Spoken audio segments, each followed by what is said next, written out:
All right, let's go. All right, well, good evening, Planning Policy Commission. It's good to see all of you. Tonight, I'd like to call the April 14th Planning Policy Commission to order at 6:30. Due to the virtual format of today's meeting, I'd like to start by providing some guidelines. We have participants attending by computer and others who may be attending by phone. For all meeting attendees who wish to speak, please speak clearly and pause frequently. State your name each time before speaking. Mute your microphone when you're not speaking. And if you're having any technical issues, try joining the meeting using a different device, such as a smartphone or tablet. Please use the call-in information in the meeting invite to call into the meeting. We're going to begin with some housekeeping. So Kristen, if you could please take attendance. Good thing. Sarah Bader, not here yet. Joy Lewis, Here. Nina Milligan, Here. Matt Monahan, Here. Jason Boyce, Here. Richard Zaragoza, Here. and Sarah Bader. Here. And Ron Paul has an excused absence tonight. Okay, thank you, Kristen. Next order of business is the approval of the March 24th meeting. I'm sure all of you have duly read those minutes, and I'd like to hear if there's any corrections, anything that needs to be made. Does anyone have any problem with the minutes? Hearing none, by unanimous consent, the meeting minutes are approved. So now we're going to move to the public comment portion of the meeting. A few guidelines. First, we want to let everybody know who's attending that public comments are an important part of the public discourse. We take them seriously, and they are factored in to the decisions that are made. For the members of the public that are joining us this evening, welcome. And if there is anyone meeting now who would like to make public comments, please raise your virtual hand. To do this, please press 3 if you're on the phone. And if you join by computer or smartphone, look for the hand icon. This varies by device. One option may be to go to the participant panel and choose the raise icon in the lower right-hand corner. It may also be located under the reactions menu or more menu.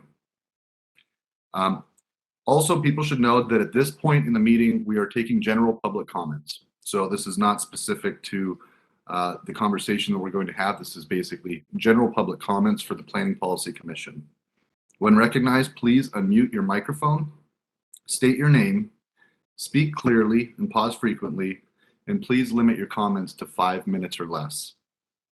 And then please mute your microphone when done.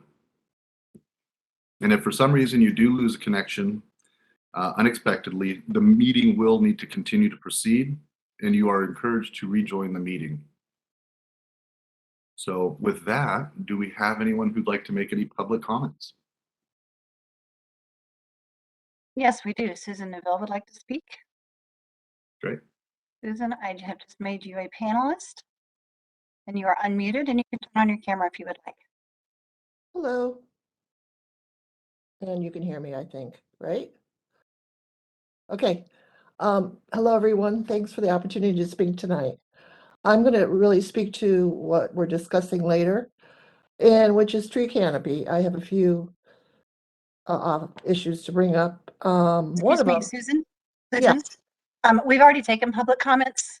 These were held last meeting, so we're not taking public comments on the topics for this evening. Oh, so I, These are general comments only. Okay, can I make these general? If they're not related to tonight's topic, yes. Oh, I spoke to somebody earlier and I thought I could do that tonight.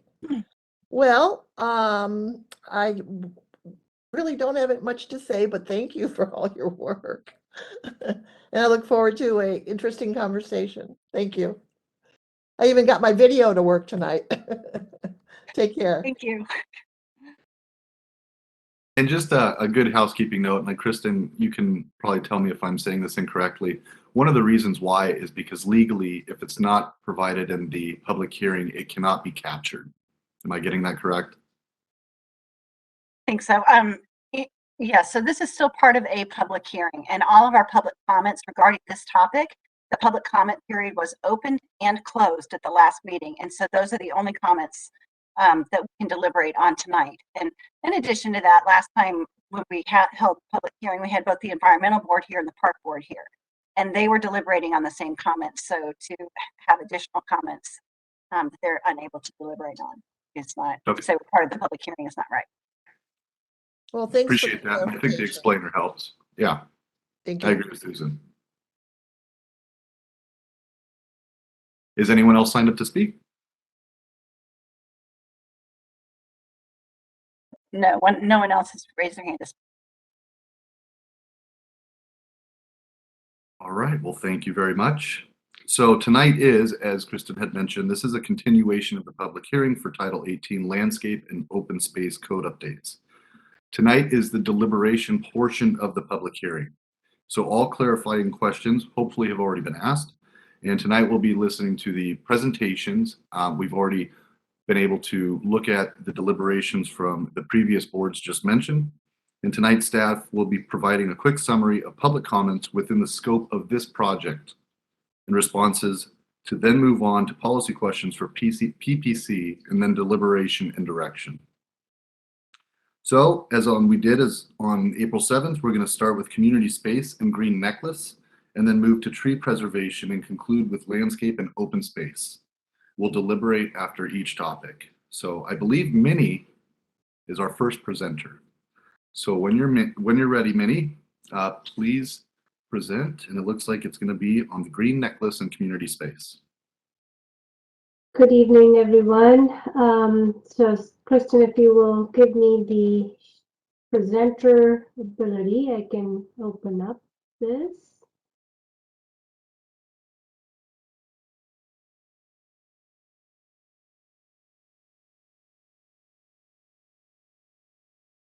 Can you all see my screen? We can see it. It's not in presenter mode, still in your, How about now? and now you just need to change the screen, the display settings to switch screens. There you go. Okay. Does it work? Yes. So we had a presentation where we shared the highlights of the changes for the community space and green necklace at your last meeting, which you took public comments and environmental board and park board gave you their input. So today we're not going to repeat all of that. Instead, let's see, we'll just quickly recap some of the things that the goal in making these changes for this chapter was really part of the goals and outcomes chart to implement the park strategic plan through actionable standards. So the policy was part of that plan, but how does it get implemented on the ground? And also we consolidated the different codes and guidelines and intent language in one place. A quick refresher on the terms. So community space was public outdoor area built by the developers. So examples, plazas and community gardens. Natural amenity space was outdoor space, but for private use. And indoor amenity, obviously, for private use only. And then the other part of, besides the open spaces, the community spaces and natural amenity spaces, was how are the buildings and development oriented when there is a desired connection or a shared use route that they have to build it. Also, at what time do we want the connections to city trails or shared use routes, and how to orient the buildings and face the parks. So that's sort of really big picture what we were presenting to you. We included this map in the code for the purposes of implementing, so that when we do get an application for a development, we can look at this map and see if it, the site is adjacent to a connection shown here. Then they're required to provide that connection. If it is next to a park or an open space, then the orientation requirements would kick in. A lot of discussion happened on this map as to what it shows, what it doesn't show, so obviously refinements can be made. We've included a summary of the public comments in your packet with our responses. Some of the things that were said at the last public hearing meeting, and just this is really high level summary, were from the public. There was some comments about should the public building orientation be also considered for private parks? And the fact that the map is not reflective of the park strategic plan and it's focused more on the central Issaquah. Then I think there were some comments about balconies, whether those should be given credit for natural amenity space. Some of the comments from the commissioners that were the visiting boards of Park Board and Environmental Board included some questions about whether the natural amenity space for non-residential buildings should be required for development outside of central Issaquah. There was also some questions about rooftop amenities, whether the sports field or active recreation should be allowed on those in those areas. Something about the assisted living facility and that should not exclude the kids, some of the open spaces there, and then also to add plaza maintenance requirements for winter conditions. So based on all that feedback, here's what we are going to do with this. We already know that this is something we are going to have to do with the second round of this draft. We're going to do an additional review for internal consistency or organization. We'll look at adding some more detail to the map to clarify the building orientation. We're going to add more detail about the building orientation based on type of the park, whether it's an active park versus a passive or a conservation area. Different, there'll be a more nuanced approach to context there. Also, we're going to add the natural context zone, which currently lives in the urban design manual in this location. So for tonight, some of the comments or questions have fed into some of this additional discussion that might be helpful for you all to consider. On this map, should we show the private parks or not? Our recommendation is that we stay with public parks and open space. However, we can add some text that talks about any private parks, any development around private parks should also take the context into consideration.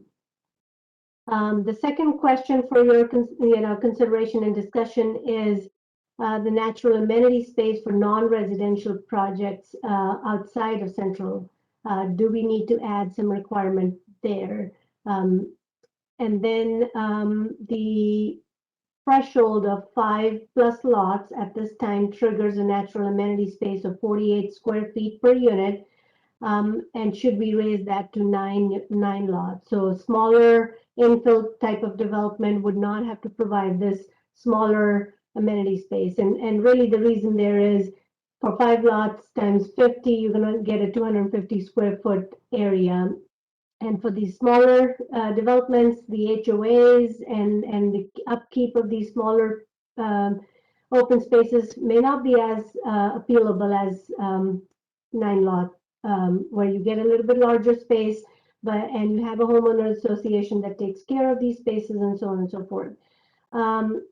Another question to consider is about the balcony. Should we take out the credit that we currently give for natural amenity space for balconies?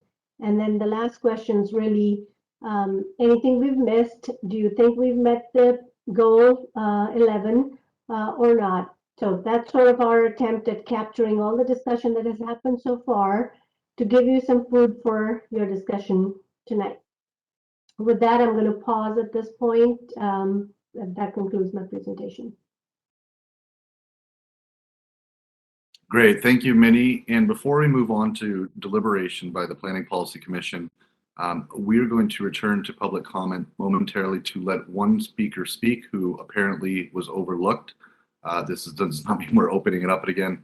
It was just a technical glitch. So I want to make sure that everyone who had their hand raised at the appropriate time is given the time to speak. So Kristen, would you please allow our speaker to become a presenter?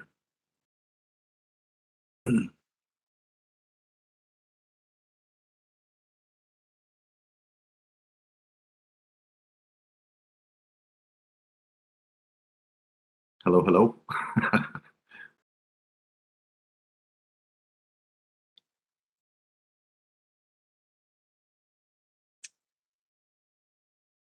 Going once. Staff, are you out there? I am out. Can you guys hear me? I can hear you, Minnie. Okay. Yeah. I apologize. I had to step away to do something. What was the Okay. question? It always happens when you walk away for a I second. know it does. And I was actually sitting here, but I had a conversation anyway. Go ahead. So yes, we're looking to let the person who had raise their hand at the appropriate time be able to make their comment, and then we will move Yes.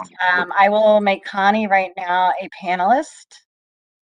And Connie, you should be a panelist now. Thanks, Kristen. You're welcome. I apologize. You're a panelist and you're unmuted. You can turn on your camera if you'd like. Oh, okay. That was oddly very hard.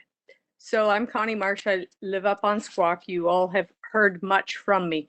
So I'm going to talk about process because I, one would like a few more seconds between the end of does anybody want to speak and closing out the public hearing?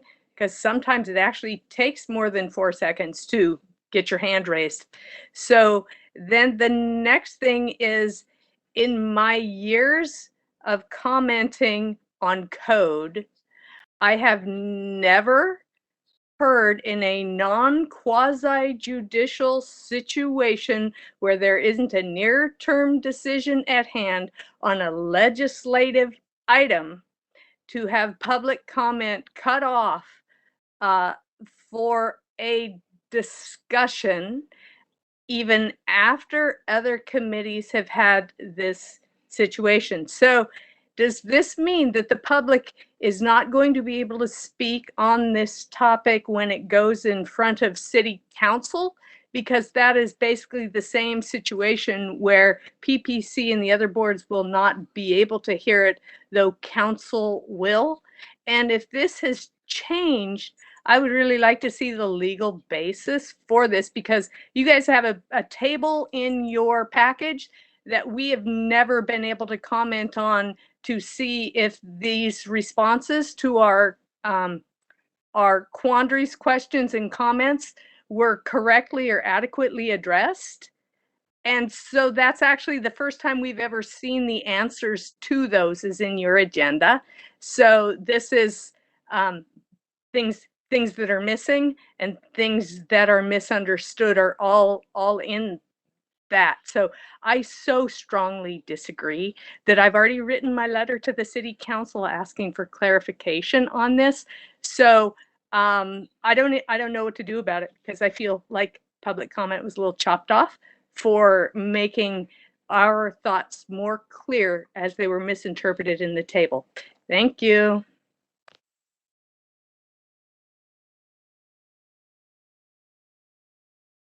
And thank you.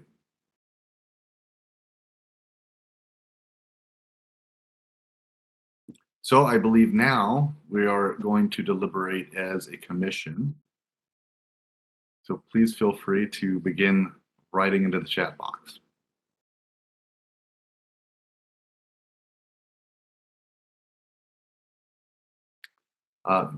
Commissioner Bader.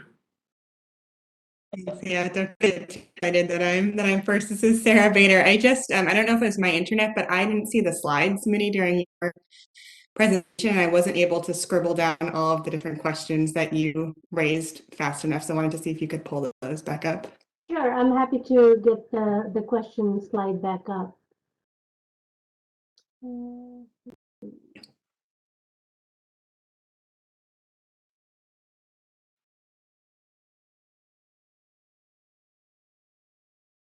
You all see I my? see it.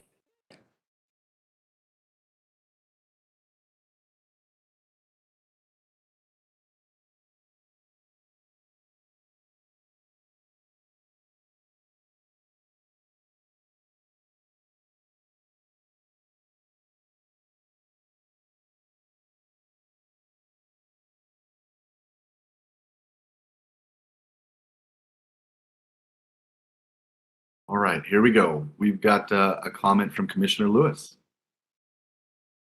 Thank you, Chair Fall. I'm sorry, Chair Voice. Force of habit. Commissioner Joy Lewis here. I think there's a couple things to dissect. I will start by saying that I think this is one of the better sections as I went through it. I really want to say thank you to staff for some of the changes that were made from previous code that we've had. I think we have a lot of interesting ideas in here. And I want to start by kind of talking a little bit about this idea about the common natural amenity spaces. At this point, I haven't seen compelling evidence why we would have outdoor balconies and rooftop amenities count. And unless these spaces are able to be fully accessed by all residents, and we actually have language in the code that directs that there be 24-hour staircase access, elevator access, right, whatever have you, to being able to have these, I don't see this as fulfilling the requirement. And I would love to have a discussion to see how other people feel about this. But I think that right now, if we want to include it, I think there are components that are missing from the code to be able to ensure that these common natural spaces actually stay common for everybody and really get to the intent. And I think then we also need to start talking about how that has issues for security within the building as well. And so I think it's a complicated issue. And so it's one that I would be in favor of striking and would like to start there with our discussions.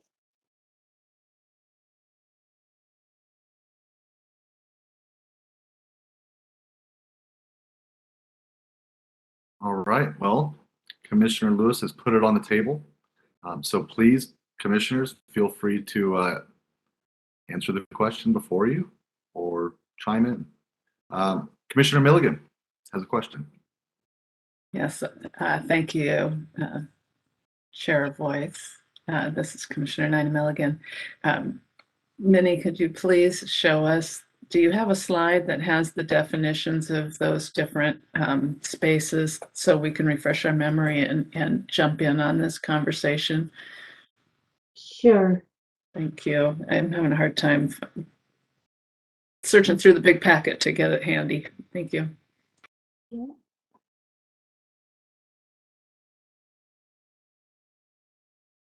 Can you guys see the right slide now?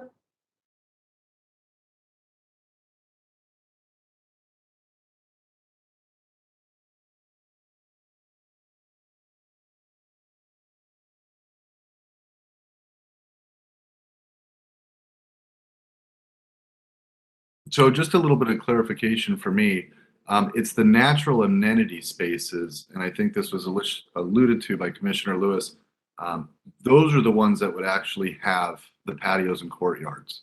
So Correct. those would be, okay, so those are the private residential, those are the, Those are for everyone living in their apartment building, for instance. So a common rooftop amenity for where anyone in that complex could go use versus your private balcony that only the person that lives in the unit gets to use. So Right. currently, I think the square footage is allowed to be split. So you get to count what you can only use for private units towards this common open space requirement. But it's only for the residents of that complex, not anyone else, not common public space for people not part of that development. so is the goal just to get people outside, or is it actually to have communal living where they're interacting with one another? Or is it just to get a breath of fresh air and enjoy the environment? Both. I think to create more livable community, you need those common outdoor spaces so you can interact with your neighbors but also have a larger outdoor space compared to your smaller balconies and things like that. So, but I think so nothing's changed here. This is already part of the code and we just kind of put it together in one place. So the current code allows your private balconies to be counted towards this square footage that's in the code. And so I guess one of the public comments was that shouldn't be allowed, that should be above and beyond. So if you want to put your balcony, that's great, but above that, you need this 48 square feet per unit space that's common. Okay, and I don't want to speak for other people, but I think that's what Commissioner Lewis might have been alluding to. So that question's still on the table, but we also have some other things going on. So Commissioner Milligan has a comment. Please. Thank you, Chair Voice. Nina Milligan here again. Thank you, Minnie, for the clarification, and thank you for Commissioner Lewis's statement. I live in Star Point up in Issaquah Highlands, which has lovely natural amenity spaces in all those senses of the words, where we have spaces that can be shared by all neighbors or residents in the building. However, they are not accessible to the general public. And I value them highly. To have a trade-off with a private balcony, I too disagree with that. I don't think a private balcony should count against a natural amenity space that can be shared by all the residents. I do find the phrasing misleading a little bit because it says it's natural, a natural amenity space, and I don't know if we have some that it's implied that it's ground level and it's connected to the land and it restores our groundwater, any of the other kind of things that natural spaces do. I do find that the wording has been confusing to me, but I don't believe that any only privately accessible space should count against the requirement for the community accessible space. Thank you.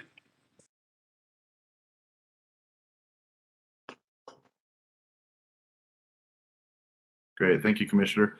A question from Commissioner Zaragoza. Thank you, Chair. I think I have more of a comment now than a question, but I'm thinking back to the video during the pandemic of the people in Italy on their patios, all singing together. Somebody's playing the violin. They're all singing this song as a community.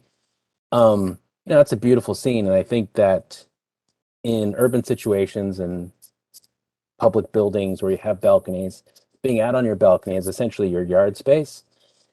Gives you an opportunity to be outside and to, I think, commune with your neighbors. Maybe you can't reach out and shake their hands, but being together outdoors with them, I think, is a valuable thing. So I'm not totally on board with not accepting them as part of those spaces. I think they definitely have value as far as communal areas, even if you can't reach out and grab each other. So thanks. Thank you. Commissioner Lewis with a comment. Thank you, Commissioner Joy Lewis. Minnie, while you had that up, it reminded me about the definitions of the different spaces that we were discussing. Was something that I wanted to include about the way that we talk about community spaces in this code.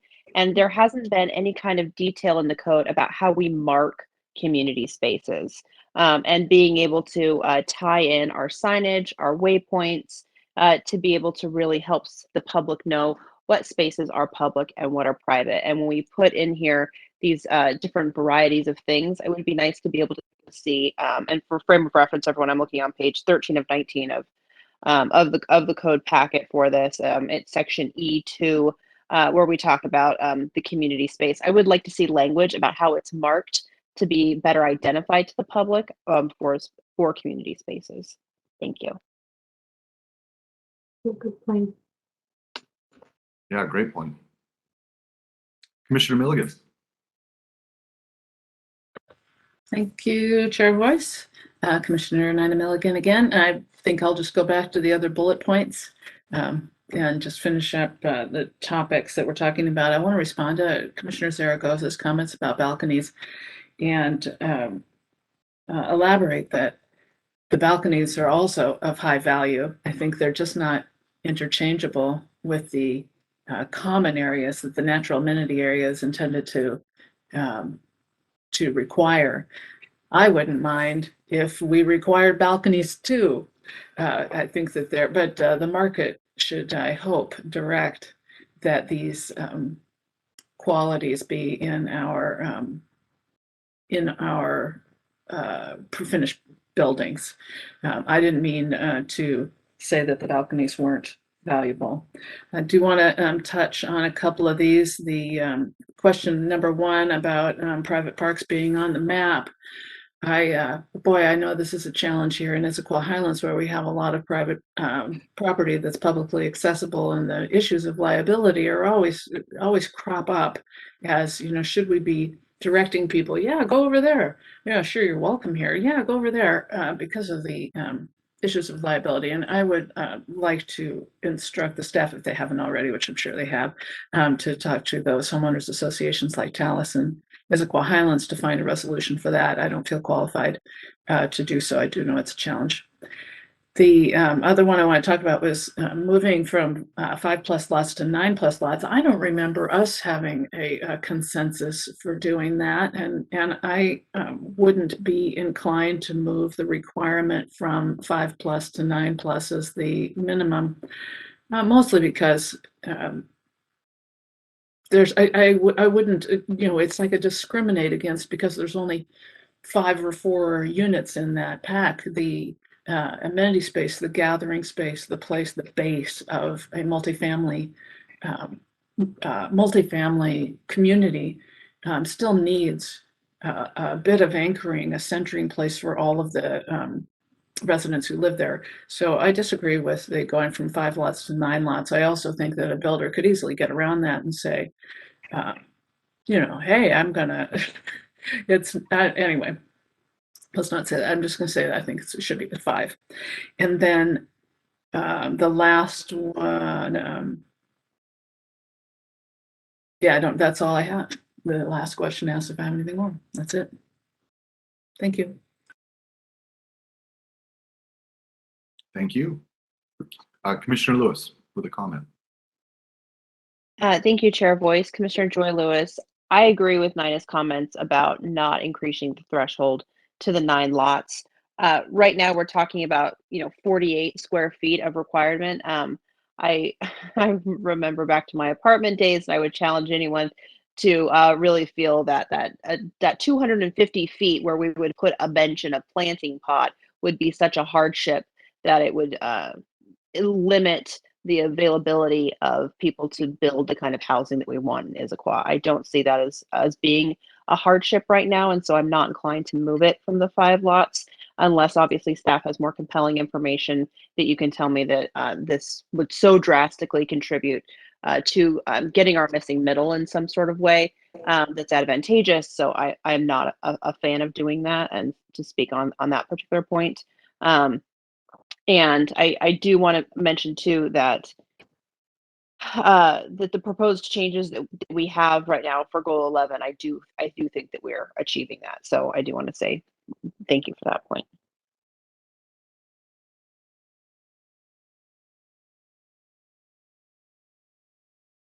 Great. Thank you, Commissioner Lewis. Does anyone else have an additional comment? So I'll just quickly say a couple comments. As I do agree with, I'm getting pointed at. I saw you, Nina. So a couple things real quickly is I do believe we are achieving the goals with goal 11 is for this particular portion. I think Commissioner Lewis's comments right out of the gate, I think this one's pretty well thought out, pretty well rounded. I know some of the discussion questions are really more about priorities.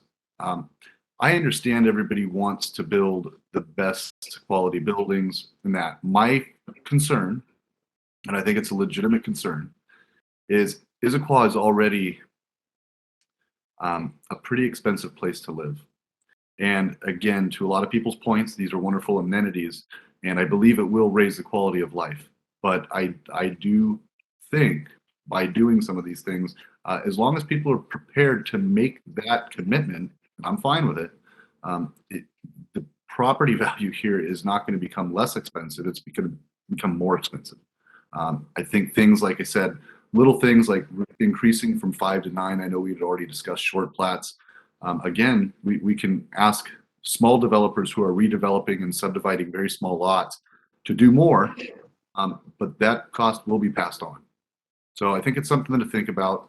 I'm kind of more with Commissioner Zaragoza as far as I don't necessarily have a problem with the balconies being counted as far as the area.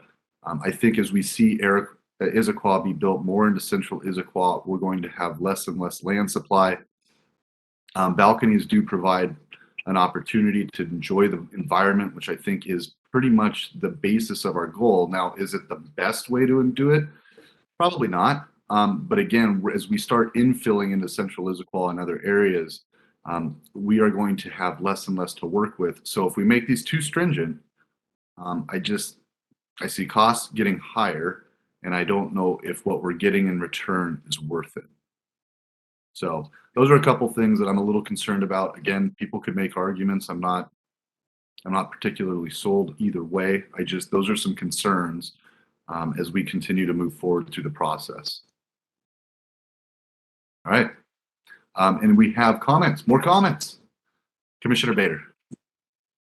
Yeah, thanks. This is Sarah Bader, and I completely agree with you, Commissioner Boyce. That's the point that I was going to make. Looking at kind of an expense affordability, not just kind of official affordable housing, but also the kind of missing middle housing, as Commissioner Lewis alluded to. Is there either a incentive that if a certain percentage, and I don't know where our affordable housing code is going to land, if this is going to be required anyway, but if there is a certain percentage of those 5 lots that are more affordable, can we lessen some of these restrictions? And I want to preface that by saying I don't want to kind of sacrifice quality of life in affordable housing, but could it be reduced maybe if there is more of an affordable housing component to kind of continue to incentivize that type of development?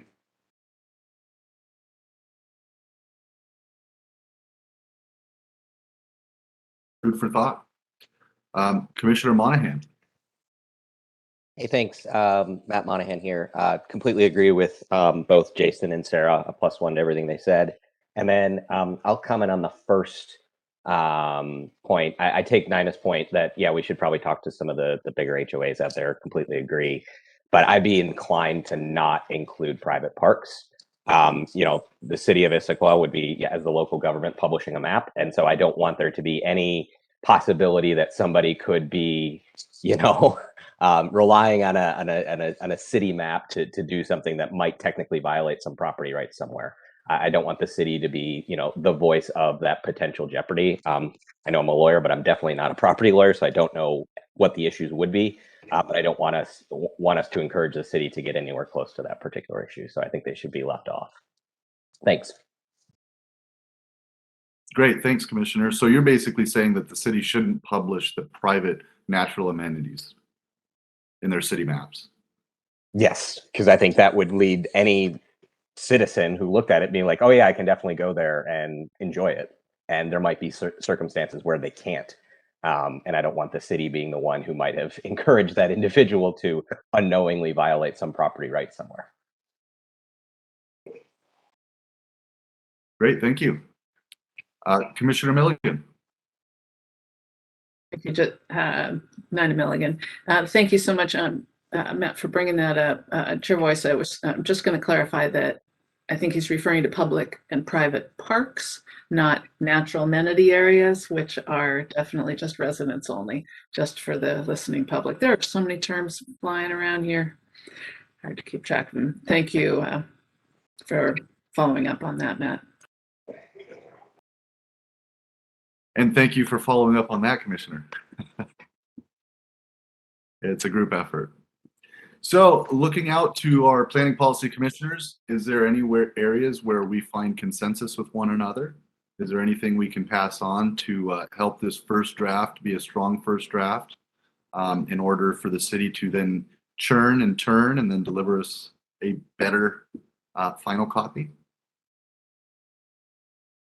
Commissioner Milligan. Well, I don't think I hear agreement about the 5+ or 9+ lots. I still think it's a small but significant requirement. And when we talk about affordability, one of the things that Commissioner Bader said that I thought that I appreciated a great deal, and I think some others did too, is that in affordable housing, we don't want quality of life to be less, and we're just trying to find out that balance that makes it so it's just not, you're just not able to build for the missing middle. And I think that the requirements of 48 square feet per unit is very reasonable. But boy, if there's somebody who has some, maybe it's 30, I don't know, that makes it, where is the tipping point there that makes it so that this multifamily residential could be built, and that this particular amenity is not the tipping point for it. I don't believe that it would be. If somebody else has some other more compelling information, I'd love to hear it, but I want to stick with the 5, not the 9. Thank you.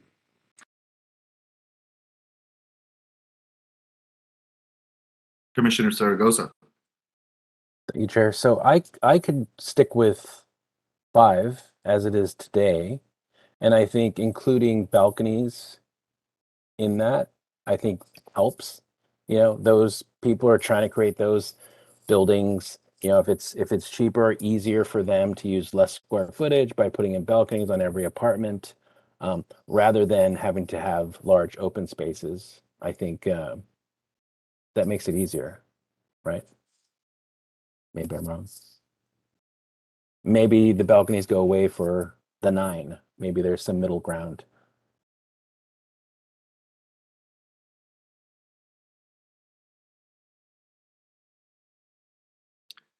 Thank you. And again, we have a lot of opinionated people on Planning Policy Commission. It's why we have so much fun. I think, first of all, could we all get behind Commissioner Monahan's point? I think I can, as far as not having the city publish private parks. Does anybody feel that is a good thing or a bad thing? I'm seeing a bunch of thumbs up. So I think the city and the staff can take that one to the bank. Let's go down and it's gone. Minnie, can you put up your direct question? So the second question was, should the natural amenity space requirements for non-residential projects be extended beyond central? So you guys didn't discuss this yet, but this was, I think, one of the environmental board members asking that we only require these spaces within the central Issaquah, but if someone's doing a commercial development not in these areas, but in commercial intensive zone, which is more industrial type of a look, should these amenity spaces be required citywide? You're right. We didn't touch that one. You know, it's hard. I mean, we all want our city to be beautiful, but we also need to be practical.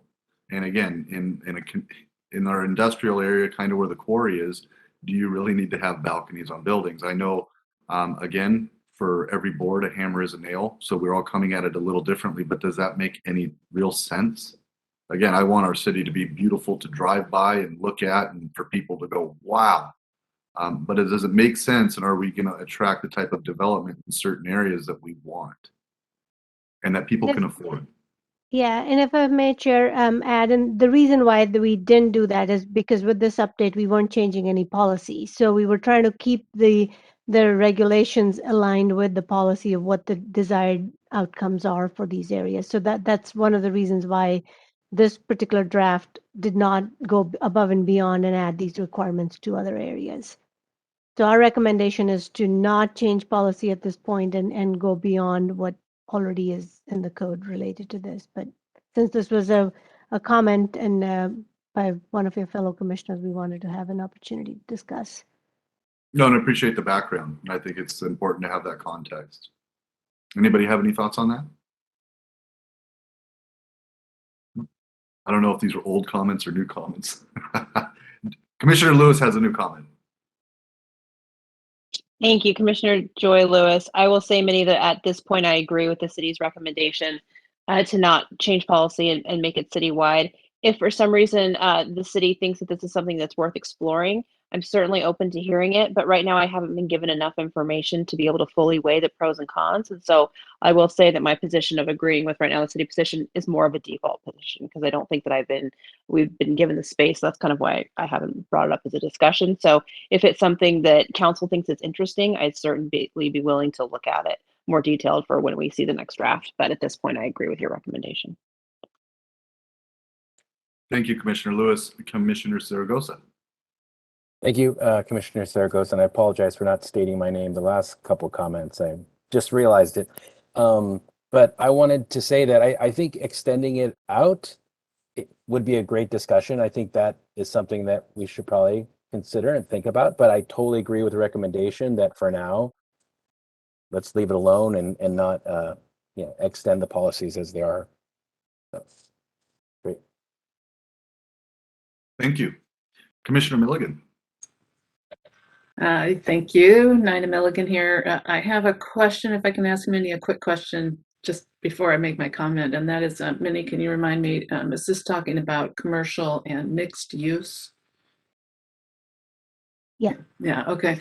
So especially because of the mixed use, because that's residential and commercial, but even if it's just commercial, I would love to have this conversation. And it is hard to hold back and say, hey, we're just trying to update and bring our code into compliance and not do changes. I agree with the previous two commissioners to put this in the bike rack. Is that what we're calling it?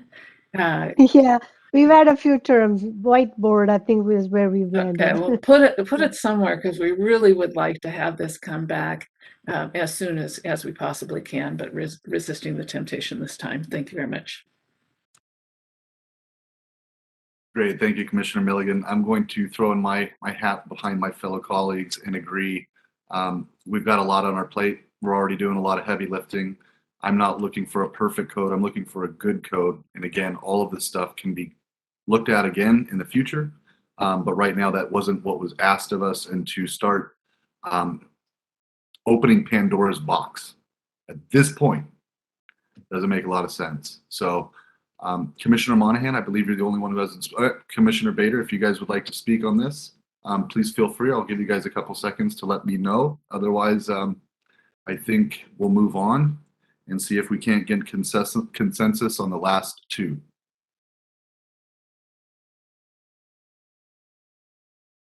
Hearing none.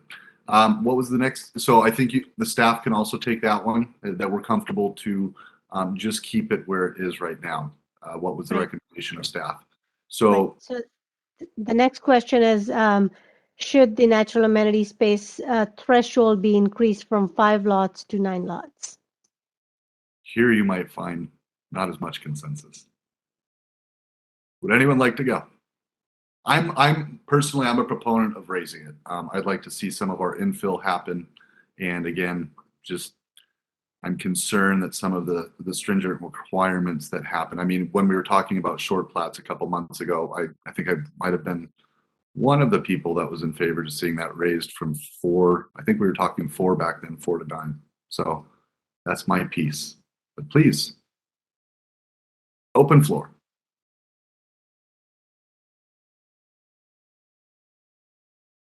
And I know everybody has we've already captured comments. So I know a couple commissioners that I'm looking at already feel that they'd like to keep it where it is. So if anyone would like to add their 2 cents, please feel free to right now. Otherwise, I think the city knows I think it was 2 and 2. Well, 3 and 2. Might have to go back to the recording and look.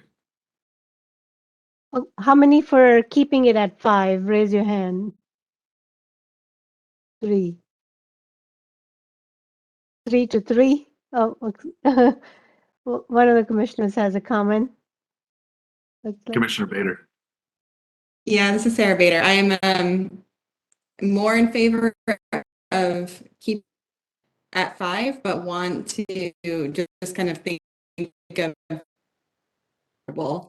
having that here, if that's helpful, but I'm somewhere in the middle.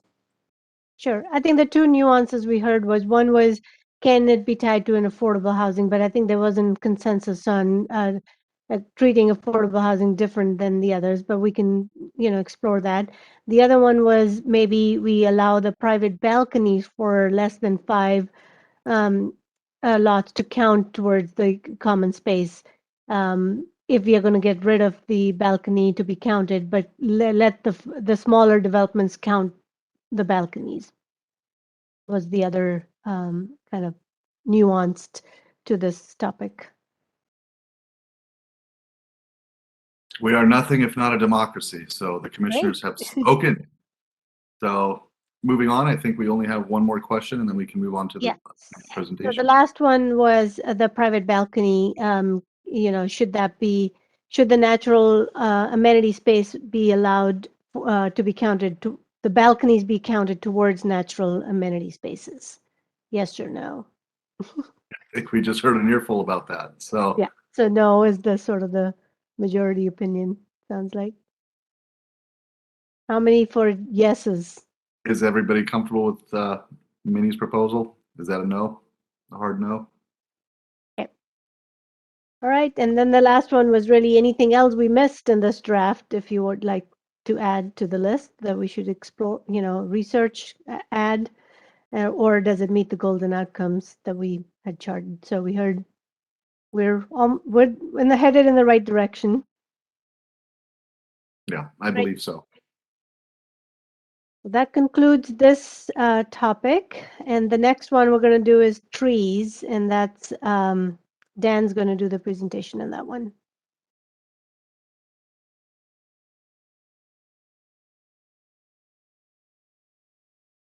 Kristen, may I please have sharing access? Actually, I'm going to have to ask Minnie to please pass the presenter role on to Dan, please. Okay, so how I go in under share and stop sharing? Well, let me see if I can do it. Let me see if I can do it from here. Oh, would you look at that? I did. You have presenting privileges now, Dan. Wonderful, thank you.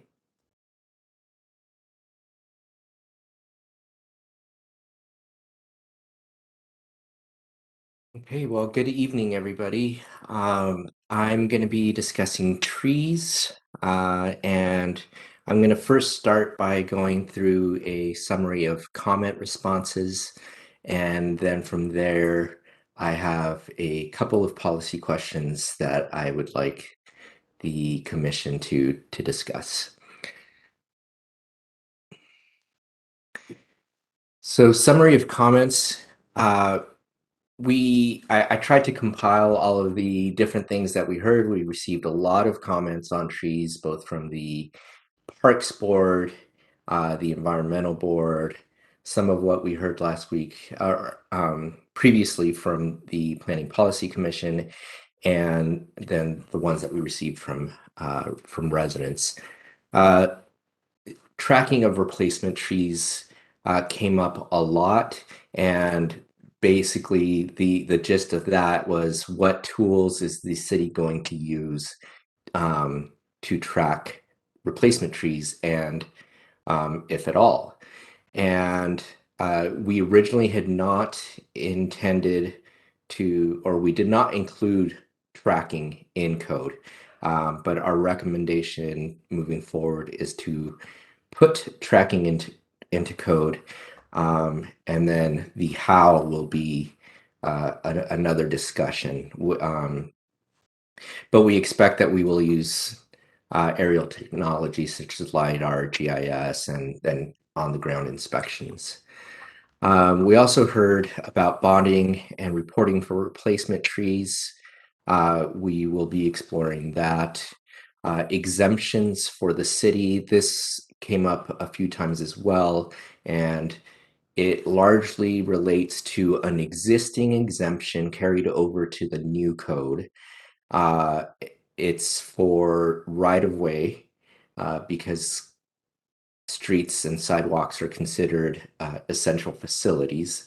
So currently, the Public Works Department is allowed to remove trees within the right-of-way without any kind of permit. But it should be noted that there are no other exemptions in the code. So departments removing trees, that's Parks and Public Works, they are still expected to submit tree removal permits. Planting off, let's see. We also heard concerns about single family properties now being allowed to plant offsite or pay in lieu. This was previously not in code and it was only allowed in for development and redevelopment projects. We've carried it over to single family properties. One of the reasons being that replanting is now required in every instance. So if we want to make sure that we are approaching right tree, right place, that we are considering offering flexibility to homeowners who may need it, that's why that was carried over. Fee in lieu should account for maintenance and loss of benefits. We are going to explore including maintenance into the fee in lieu. Fee in lieu is not codified. It changes with the market based on the cost of a tree and stakes, labor.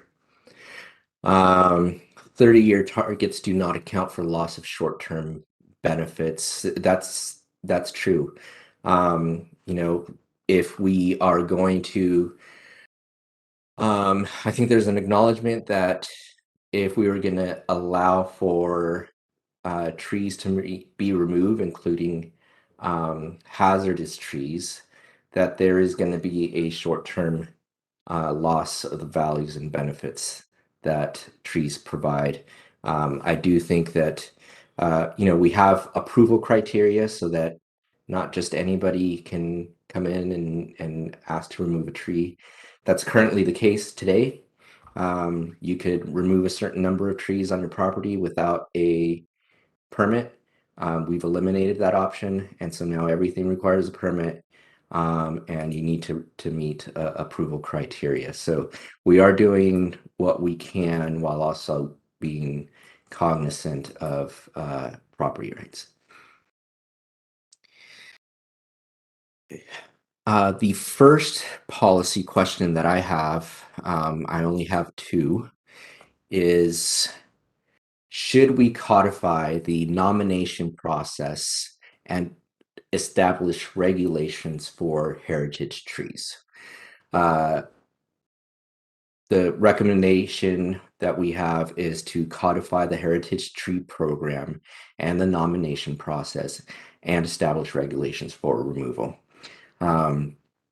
We currently have this heritage tree program that lives outside the code. I don't see it used very often. We don't have a tracking mechanism for those trees for where they are, when are they being removed. So this would put it into code and make it CPD's responsibility to track where these trees are located and also track any removal. That's one of the benefits of adopting it.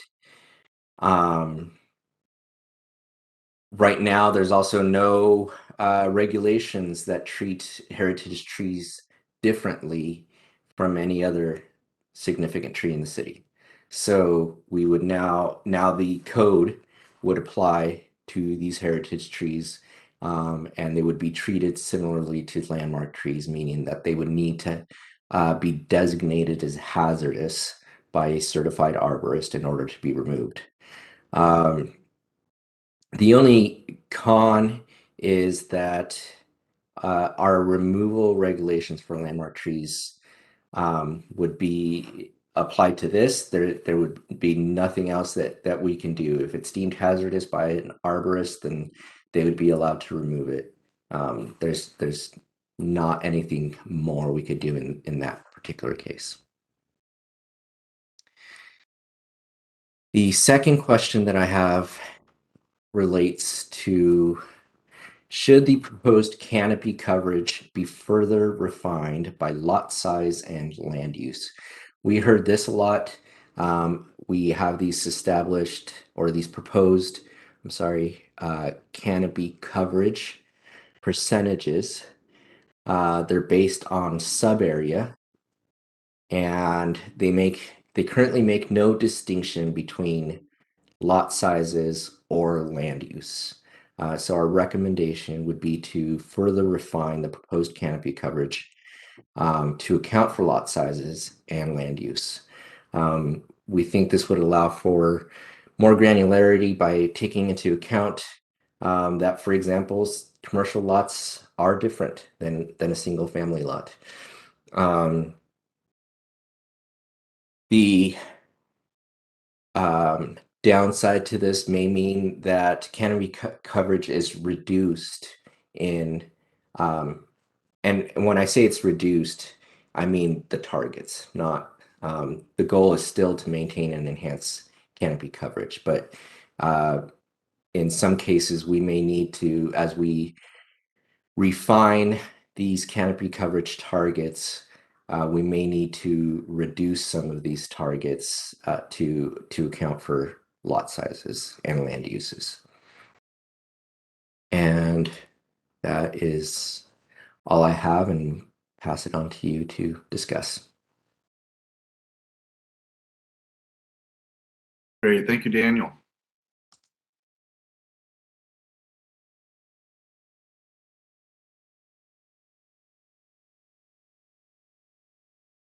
Gonna let our chat board percolate here for a minute.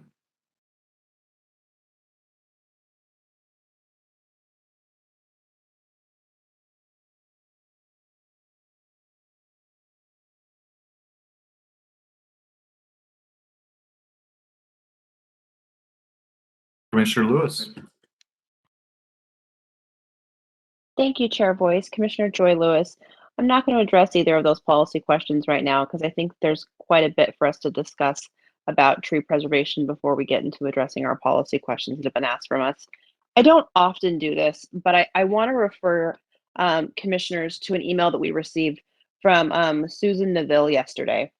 She very eloquently and very precisely captured what I think that we've heard from our environmental board, as well as from concerned citizens, that right now we're really missing some key positions in staff right now. And I want our commission to recommend to the administration and to council to budget for an urban forest management position, as well as a review arborist. I actually think that we need both. I think there's a case to be made for having both positions. If we had one, I think that would be okay. And I think that the code needs to be rewritten so that instead of saying a qualified professional arborist, we direct them to staff that in that specific role that staff has. I think that it would be wrong for us to continue to expect to get a different result and still be doing the same thing with I appreciate Dan saying that this next time we get a draft, we're going to be getting additional mechanisms for tracking, which are completely missing.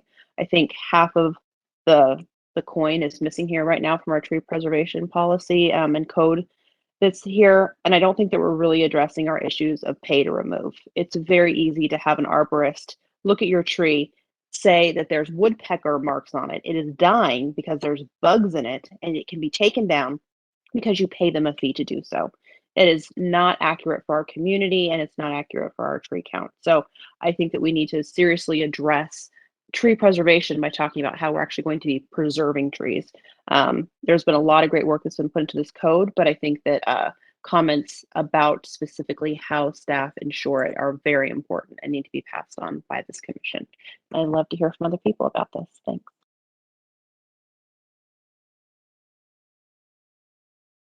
And here we shall. Commissioner Milligan. Thank you, Chair Weiss. Thank you, Commissioner Lewis. We do have our policy questions that a couple of them I would like to answer, but I want to, for the sake of organization, I'm going to stick with Chair Lewis's characterization first and try to discuss around this so that we might be able to get to some consensus for staff. And I agree and have long wished that we had a designated arborist on our staff for that advocacy that a staff member would, and the expertise that would support these goals and strongly held beliefs that the trees are some of the most important things in our city. And with that, I would hope that the concerns that all of us seem to have, I especially have, and I've heard from others, is that sure, we got all this code we're working on here, but how are we going to enforce it? Who's going to enforce it? How does a city keep its trees rather than deal with issues when somebody's cut a tree and they shouldn't have, especially when the fallback of somebody who cut a tree who shouldn't have is a 30-year gap. I mean, we're all frustrated with this 30-year gap. I don't know how to make that better, except if we can use tree preservation as the standard safety mechanism. Another way to more highly value tree preservation is to look hard at this offsite and pay in lieu opportunity instead of tree preservation. So I want to, I brought that up before, it comes up again. I don't think we should be in general offering offsite and pay in lieu instead of preserving trees. And so why would I want to extend it to single family zones from where it already is? And just in closing about these comments, I want to find a place, and I'm just going to use this one right here. Susan Novell's comments on this were really helpful, and I'm glad that Commissioner Lewis used those for leverage for this comment. But we've gotten a lot of great comments, and I think it must be hard for staff. Here we have this opportunity of a group of people saying whether we agree or not, and the public comment comes in shotgun. But I wish I could say, gee, I agree with that public comment. I agree with that public comment. I agree with that one. But nobody has the time for that. I just want to encourage our public and the people who are speaking out and the staff who are listening to them to find those nexus of agreement where that member of the public is finding support and that their comments can have the weight that they deserve, because they really have been very helpful. We'll talk about heritage trees and other things later. Thanks. Great. Thank you, Commissioner Milligan. Commissioner Zaragoza. Thanks, but I think my question was answered. Commissioner Bader. Yeah, hi, this is Sarah Bader. This is a question that's not directly related to these two questions, but it kind of came into my mind as I was driving around the other day, so I'm going to ask it anyway. And if it's not appropriate, just let me know. But I had a kind of case example of seeing how what the code would look like in practice, where I was driving, I turned right on Gilman and that new Jackson Shell station. I noticed the little teeny tiny little like sapling trees that they planted there, where like the difference between those guys and like the nice big trees like on the next lot over was like stark. And so I was curious, like, is that the type of replacement that is going to be allowed or encouraged in this new version of the code? Would staff like to step in? Great question. Yeah, that is a good question. One of the comments that we received recently, and I actually think it might have come from Commissioner Lewis, was to look at what other cities are doing and look at what their replacement requirements are. So currently our replacement requirements are for deciduous trees, you're looking at a 2-inch caliber tree is a replacement tree. For a conifer, we ask for 7 to 8 feet. So I thought it was a good suggestion that got passed on to me, and we're going to start looking around and see what other cities are doing. Because those little saplings probably are like 2 inches, but when they're next to like trees that are like 16 inches, right, it doesn't quite. I don't know if that's quite the replacement that we would want to see, especially if we're trying to maintain canopy and that sort of thing. So I'll leave it at that. But. Yeah, it is hard in terms of survivability. It'd be and cost. It'd be great to have a replacement tree that was already 8 inches. That would be extremely expensive, and there'd be less possibility of success for that tree surviving.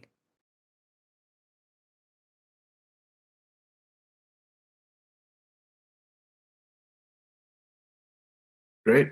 Thank you. That makes quite a bit of sense. Any other comments for Daniel on tree preservation? I'll add my 2 cents here in a minute, but I want to give fellow commissioners another opportunity, another bite at the apple.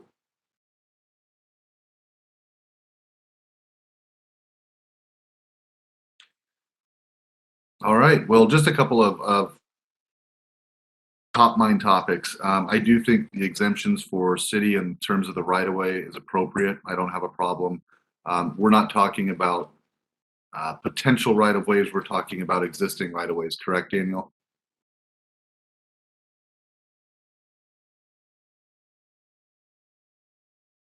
When we are looking at a development project, so it sounds like what you're saying is if we're looking at a plat and somebody's going to build a road that is going to be future right of way, would this code apply?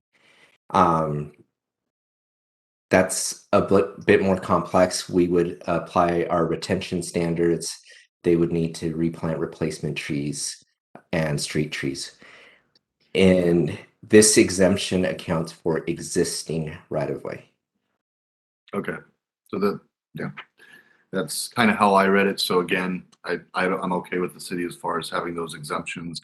I'm going to take the different route than my fellow colleagues, and I actually think, right now, a single family home currently, it's just simply how many you can take out a year.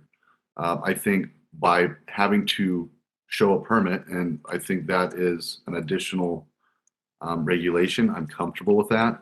But I think once you start not allowing them to pay the tree in lieu or having to try and somehow make up that 30-year loss, I think we start getting into undue burden and unnecessary hardship. So that's my comment on that. And then yes, as far as heritage trees, so I'd like to try and get an answer for your policy questions. Yes, it's starting to rain. Yeah, I believe that should be codified. And I think that, and then yes, I would like to basically agree with Commissioner Lewis. I think the tracking piece is completely missing. And again, I want to appreciate Daniel mentioning that they are going to put it into code, but we still don't know how. Very important stuff. And while we trust our staff and love our staff, would definitely want to see that in any type of code that gets across the finish line. So I'm not sure the timeline you guys are working off, but that's an incredibly important part of what we're doing. So not having it at the moment is, to Joy's point, it's basically, I mean, we've got half of a coin. So definitely would like to see some of that come up sooner rather than later. And that's what I have for now. We have a few more comments from other commissioners. So Commissioner Lewis. Thank you, Chair Voice. Commissioner Joy Lewis, I want to address the policy question we have in front of our screen and say that I agree with the recommendation to codify the current Heritage Tree Program. I would like to see it strengthened in some way. Right now, it reads a little bit to me like even once you've been designated, you're still going to be able to take it out. So while I would like to see this added to code, I'd also like to see us take a stand somehow in the code of really making there be a distinction between these landmark trees and these heritage trees as being not so easy to bypass with the band-aid of economic hardship. And I think that an example can be the in lieu of tree fund. I don't want money. I want trees. I want the in lieu of fund to be very difficult to pay into, right? I don't want it to be the default that I think sometimes that it can be. And so I'd like to see another deeper dive into that in our next code, in our next draft for the code, to be able to really see how we're kind of really fine tuning this tool. I'd like to see language that really talks about I know last meeting, Daniel, your presentation talked about how the in lieu of tree fund would be able to go towards different projects that are tree related, for instance, purchasing of lands and things like that. And it hits me a little bit wrong. I would like to see the in lieu of tree fund actually be used in the place where we want to be in lieuing, for instance. So I think that to your policy question, it's a yes, but it extrapolates to what are we really going to do about it? Show me that we care and how we're going to do it through the code. Thanks. Thank you, Commissioner Lewis. Commissioner Milligan. Thank you, Chair Voice. Thank you, Commissioner Lewis. I agree with the codifying the Heritage Tree Program and the nomination process and established regulations. I did not memorize them when I heard them last time. So from the, I think it was the Environmental Board who brought some of the details about that, and I'm sorry I don't have that, but I do appreciate the statement that's here and agree with it. And thank you, Commissioner Lewis. Yeah, I don't want money, I just want trees. Sometimes it's just too easy to pay your way. Thank you. Hashtag bumper sticker. Want money, just want trees. Any other further comments? So I think one thing we can give you consensus on, Daniel, is that yes, we would like to see the Heritage Tree Program codified.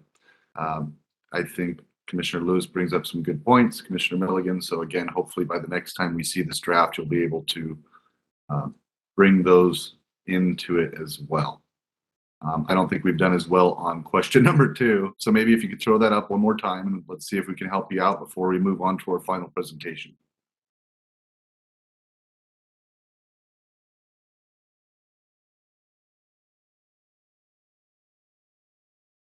All right, so who's ready to take this Faustinian deal?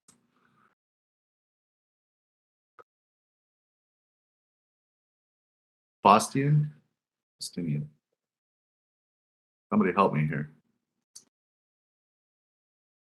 Faustian. Can someone, I'm going to put my ignorance on display, but can someone tell me what that means? Deal with the devil. I saved the best for last.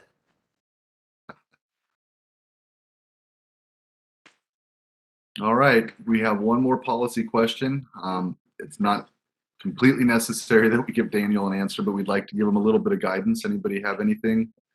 Again, there's a con, but there are some pros. Commissioner Milligan, I see you. Hi, Commissioner Nina Milligan.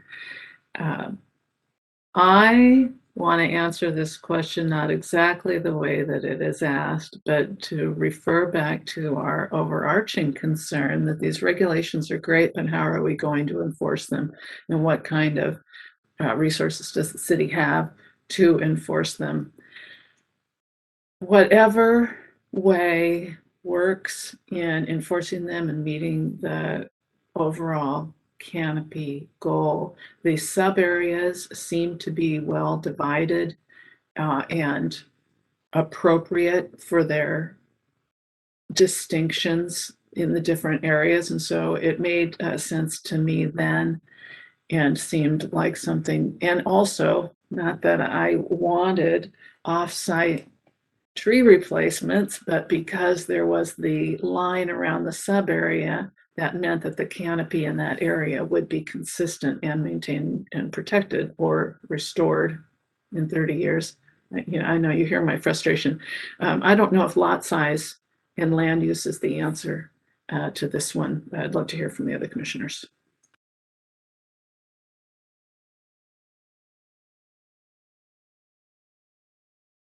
All right, other commissioners.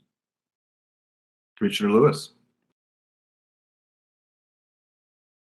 Thank you, Commissioner Joy Lewis. At this point, I'm not seeing how by changing and refining it by lot size and land use that we're gaining further protections. And so I'm not a proponent of this right now, but I feel like it may just be because I'm poorly educated on if you were to go into the details of it with me about how we're actually gaining something from it. But right now, I'm not seeing a benefit.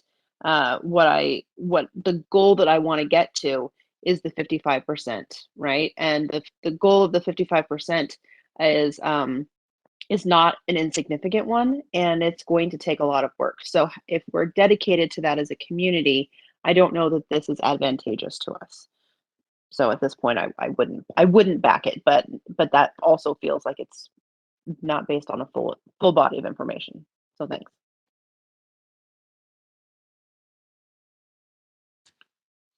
Thank you, Commissioner Lewis. I would echo that because, again, while everybody appreciates knowing more and having more granularity, like I said, I really don't quite get what we're getting. I do understand the con, which is we can have some of our canopy reduced, but again, if the goal is to increase it, going to need a little bit more information on that for me. Sure, Chair. If I can maybe add a little bit of clarity to what the concern is here. So, for example, our sub-area planning model shows that in Issaquah Highlands that currently has a 25% canopy coverage. Now, because we want the whole overall canopy coverage goal of 55 to be met, we have established a threshold. Daniel, correct me what that is for Highlands, 35 or something for now. So if we take an example of a sub-area, and pick one. So I picked Issaquah Highlands. The current canopy coverage goal that exists based on our study is what? Daniel, can you help me here? The current, let's see, it's currently at 27. We've proposed 45. We could, and the reason that we ask for granularity based on lot size and land use is it's come to our attention that, for example, in the Issaquah Highlands, would it be feasible for a single family 5,000 square foot lot in the Highlands to reach 45% canopy? That's one of the questions. So that's why we were thinking that yes, 45% probably makes sense for larger lots and things, but there still needs to be this practicality test for what it means on the ground for some of these smaller lots and things where these percentage canopy goals may be aspirational, but they're not going to be feasible to be met.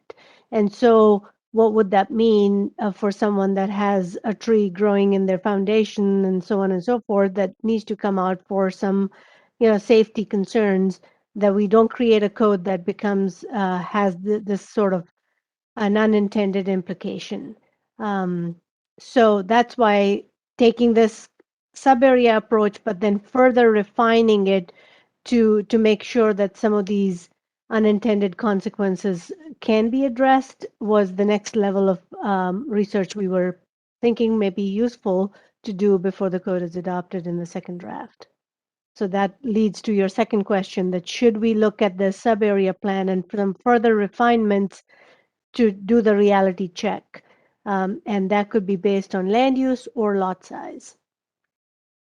I don't know if that helps or give you some context. Okay, well, thank you, Minnie. I believe it did because we have a few comments. Commissioner Bader. Yeah, hi, this is Sarah Bader again. I'm just trying to interpret what's here a little bit. So I'm looking at Talus, which is where I live, and the chart on the left says, if I'm understanding this, that the tree canopy is at 73%, but that there's very little possible planting area, yet the target for the Talus sub area is only 45%, which kind of reads to me like you could just chop down left and right in Talus. I'm not sure why the target for Talus is so much lower than what I'm interpreting the actual to be. Just an example to help me understand that. Absolutely. So this was our attempt at trying to account for whether it would be feasible for a single family lot in Talus to maintain 73% canopy. Keep in mind that a lot of the canopy in Talus comes from preserved open spaces. Those open spaces are subject to native growth protection easement protections. You can't just go chopping down trees in native growth protection easements. Trees would need to be considered hazardous in order for us to approve any tree removal within an NGP. So that's why the current canopy is so high in Talus, is because of all these preserved spaces. You know, how big, and you know, the size of lots in Talus varies, right? And some of these lots are smaller. Does it seem like any of those small lots could feasibly have 73% canopy? We don't think so, and so that's why we've said 45%. And you know, I explained a little last week, and I'll reiterate, there wasn't a hard science to this. You know, it was using some discretion based on what's there now, what's possible planting area, who owns that possible planting area, you know, what do our development regulations look like. That all was taken into account when establishing these targets. That's great. That's really helpful. That answered my question about the discrepancy there. Thank you. Fantastic. Thank you. Commissioner Milligan. Thank you, Chair Voice. Nina Milligan here.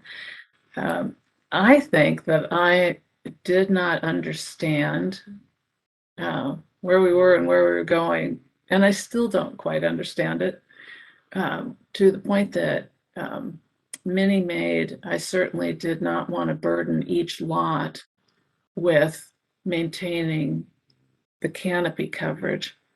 I thought that we were saying that that sub area would aggregate to that canopy coverage that is set in the table on the right, so that Issaquah Highlands on the whole would have a canopy coverage of 45. That's what I thought the goal was, and that's what I meant to support, rather than burdening each household to do its part, although they would overall do that. Now, Commissioner Bader's question brings up a question to me that why is Talus at 72 because of natural growth, natural protection growth areas, and Issaquah Highlands is only at 27?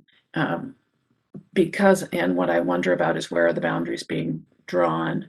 The forested areas that are protected in Issaquah Highlands and around the edges of Issaquah Highlands, were they included? And there are a few places I can't find the map. I can't remember if we had it in our packet. But there might be something to look at in the map that I am not saying that I support, because I'm not sure that the 27 seems right to me. Thank you. Thank you. Any further comments from commissioners? Just quickly to clarify, Chair, if I may, and provide some response to the commissioner's questions. So one, I think the city boundaries, some of the preserved areas for Issaquah Highlands may be outside the city limits, and the city, the tree canopy study probably just looked at the city boundaries, and so that may explain some of the percentages. The other part, I think what you were saying was area-wide versus a lot by lot. So, you know, from a policy standpoint, we can have a discussion about sub-area, but at the time of regulations, we issue permits for each person that wants to cut the tree or preserve the tree or plant, you know, so it has to be some criteria for the lot, and not, because otherwise for each tree, we can't do an analysis of what does this mean for the area-wide.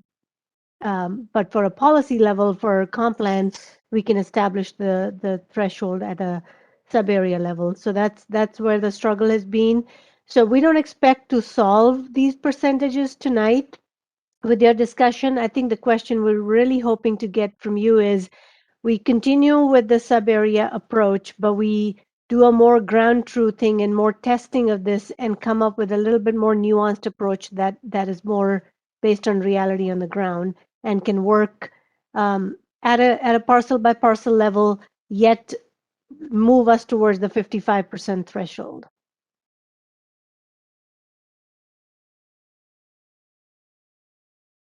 Thank you, Minnie. So let's just do a quick round robin. Maybe we can even do this visually. Is everybody okay with that? Should the proposed canopy coverage be further refined? I can't see everybody because the presentation's up, but maybe somebody else can. There we go. All right. What do we have for Dan? Do we have any consensus at all, or is this, are we going to move along and have one?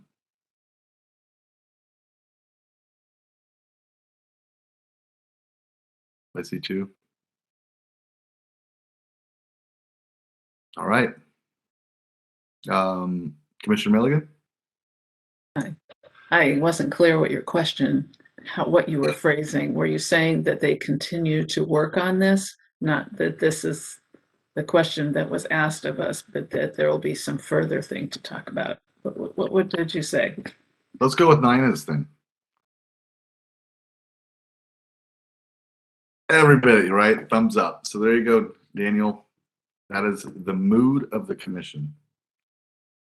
I hope you're able to get what you needed for question one, and there you go for question two. So that concludes that portion, tonight's deliberation, and now we're going to move into the last and final presentation. And I believe, Minnie, this is you, correct?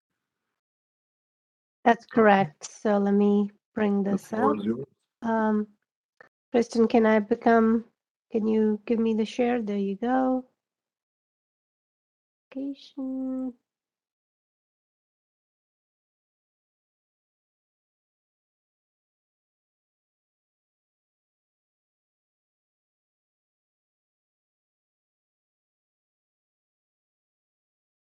So last chapter, landscaping. Let's see if I can advance. What we've done here is really consolidated the landscaping standards that were spread throughout various documents. We've attempted to retain the neighborhood charm and distinct characters as part of the landscaping. And we're also trying to ensure that sustainability through these standards is achieved. Excuse me, Minnie? Yep. Is there something, some kind of a text box or something hovering in front of your presentation? All we can, there we go. That's better. Yeah. Okay. Thank you. Yeah, I don't know how to get rid of this little black thing. So real quick, key changes that we shared with you last time. Sustainability is integrated through irrigation, plant diversity, and drought-tolerant plant selection, which didn't exist in the code before. We've upgraded the standards for irrigation and tree planting, consolidated into one chapter. And then there were some fence-related provisions. We've kind of consolidated them. The parking lot landscape code is consolidated, but there are differences between central, specific, and non-central lot standards, which we tried to maintain. Initially, we had talked about having a separate document, which we are no longer pursuing at this point. Let's see.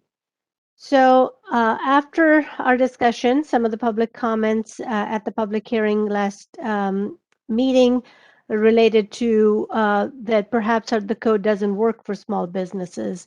And there were some comments about the old code had some problems. We should fix them instead of moving forward. Some of the commissioners' comments, again, high-level comments here, there was discussion about irrigation and lawns. Should lawns be allowed to have irrigation system? There was some comments about landscaping chemicals and impacts, and And also, can we use gray water for irrigation?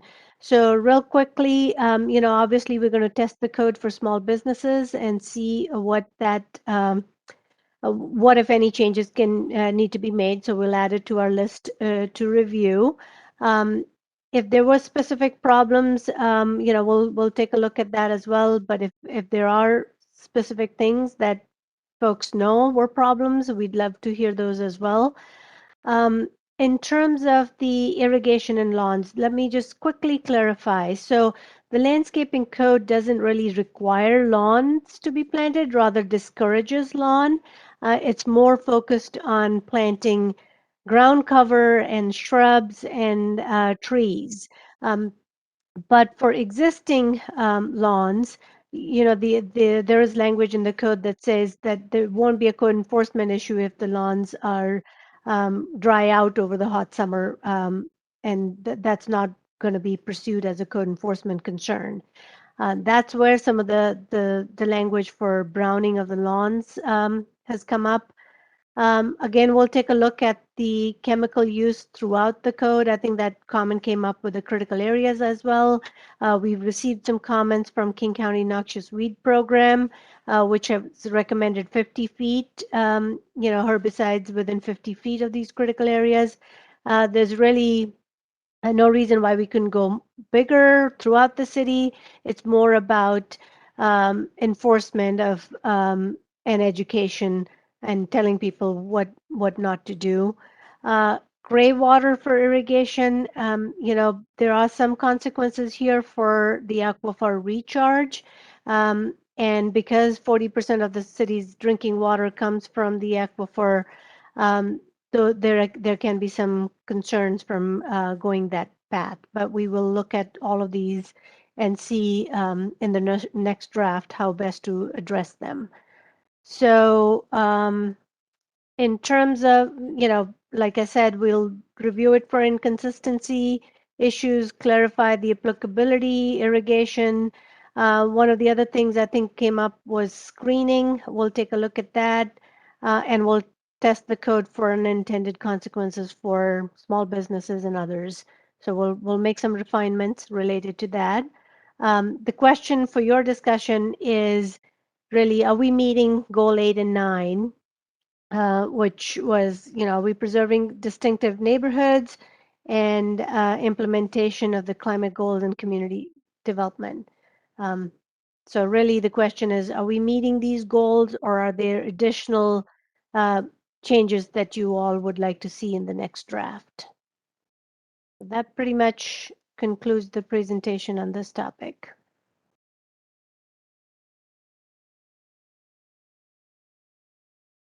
Wrong button. Thank you, Minnie. All right, we'll open this up to deliberation.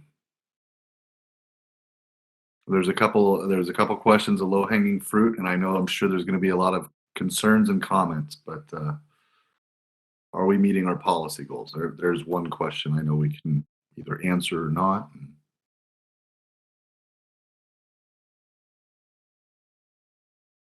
Commissioner Milligan.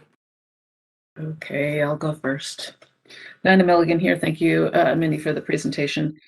I think you guys have done a really good job with this chapter, and generally with all the things that we've been talking about tonight. And I should take a moment just to say that. Thank you. We're finding, look at that, look at the little things we're finding, to improve. They are significant, but it's not like we're unhappy with the product. I wanted to address irrigation and the browning of lawns, which in Issaquah Highlands, we've had that policy for a long time, and I think it's just fabulous. I think it works very well here in this urban village setting. I wondered and wanted to look at more deeply how lawns can work in wildfire protection of private property. Other communities would have a greater threat perhaps and want to use green lawns for a fire break space. So I wanted to bring that up, and then added a note to my notes right now when you were talking about gray water, just I'd love to be able to support that. And I didn't see that we had a definition for gray water in our policy, and maybe there's some way to define the gray water that would make it compatible with the aquifer recharge and allow people to exercise that wonderful conservation, water conservation thing. My main comment that I want to bring up here, and it's very general, I don't know if it helps us here, but maybe you can help me later. We're talking about protecting neighborhood charm, character, and all these details about landscaping are in this section here. But to me, during this time and during tree retention and some of these other topics around this, my mind goes back to our building code setbacks and allowable space on a lot on which you can build a structure. And I feel that's just comes back and haunts me while we talk about these other things. The more house, the less space we have for trees. You know, there's this tree going into the foundation. Yeah, of course, because there's no space left on this lot. I wanted, and I bring this up specific to neighborhood character. Many neighborhoods benefit from having, say, residential single-family homes or other residential structures that take up a very small part of their lot. And that is a wonderful part of that neighborhood and of that neighborhood's charm. I'm asking Minnie, I'm looking at her saying, hey, if there's a way you could help me bring this back up later and to see how it might be able to help us with landscape and tree retention when and if we look again at buildable area, I think is what it's referred to. Sure. Yeah. We'll track it with, you know, when you have the conversation about form and intensity, and then the overlap between the landscaping and the form and intensity, Yeah. I think would be a good opportunity. Yeah. That'd be great. Thanks, Minnie. And thank you. Those are my comments. Thank you, Commissioner. Commissioner Lewis. Thank you, Chair Voice. Commissioner Joy Lewis. I had the most difficult time with this particular section that we were looking at tonight.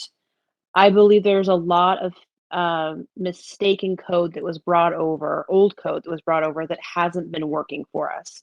I want to thank Minnie for the time that she's given me for me to call out some specifics that I see that are issues. And I'm not going to go into some of the nitty gritty right now since staff knows things that I'd like to see addressed, but I will say I'd like to see significant improvements the next time that we see this draft. I think that there is a lot of room for improvement in this, in several of the sections. I'd also like to see a greater tie-in with our, I realize that our stormwater plan is still in the works, but I think this is a great place to have tie-in in our code about expectations that we have with water. I don't see any comments right now in the code, any kind of clarification where we address the other members of our community, which are the animals that we live with. I think it's very important that we have pathways and recognition of their needs right now in the landscaping code, and I can see it's completely absent.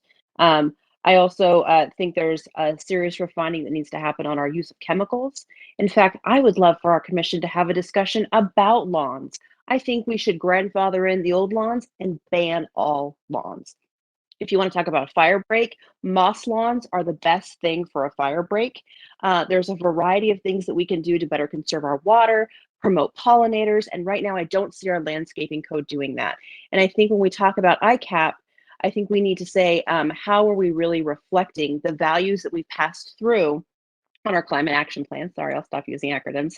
On our climate action plan, and we can actually see and codify what we want to have happen. And so I think there's a lot of room right now. So I'm going to give a really harsh grade, and I'm going to say that policies, I believe it's 8 and 9, could be better met, right? I don't want to say that we're failing right now. I think that we can do better. I think that this is exactly what it is, a first draft, and I'm very excited to see the next one. Thank you.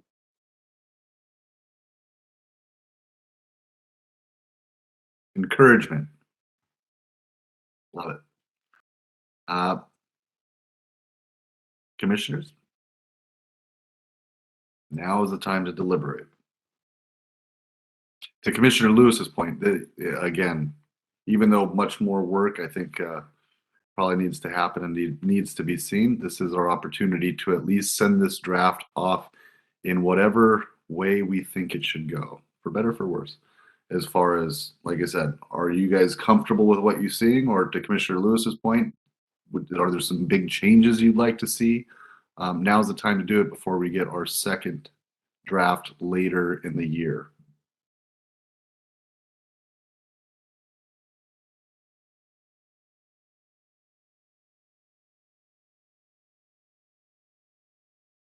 Give it a moment.